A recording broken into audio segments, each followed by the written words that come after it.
Yeah, that's what we are saying.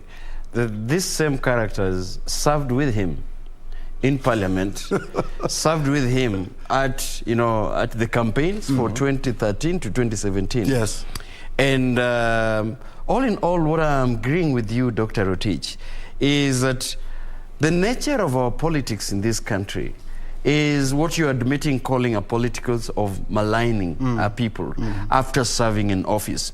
And the ideal versus the reality is that once any political or politician gains a mileage towards a platform, then he or she tends to forget probably the people that they fought with that cause. But then the reality, and Oloo, as a young political aspirant, probably on this platform, let me also correct the notion here that every time when you get into political, campaigns, or you want to get to a political cause, you are told that be prepared because you are getting into a dirty game. You are getting into something that is muddy, and you are getting to something that you won't even come out alive into it. So you see, when you hear this kind of pronouncements, you hear these kinds of advices and warnings. Yes. As a person who is gearing to making change and becoming a transformative leader, you really wonder if you can wade into this kind of course and probably deliver and win an election that is credible, free and fair. Because this is the problem that we are having, harvesting members of society and putting them into political leadership. Well, the means towards getting to that direction was not equally well.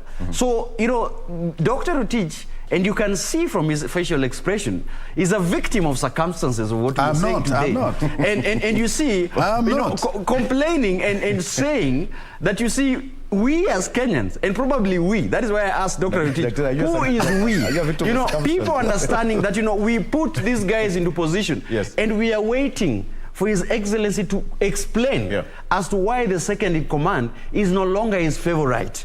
I think that is what Dr. Rotich is saying, but also confirming that indeed the circumstances under which this dynamic duo before they came up together was solidly not in a foundation of democracy, not on a foundation of respect to internal party constitution of Jubilee Party. It was a marriage of convenience. And probably that is what we are seeing, including what just happened in Bomas recently. If you're seeing the circumstances of coalition building, you're seeing the circumstances of bringing people on board, it's purely based on that the other end must be dealt with a blow. It's not really safeguarding the interest of Kenya.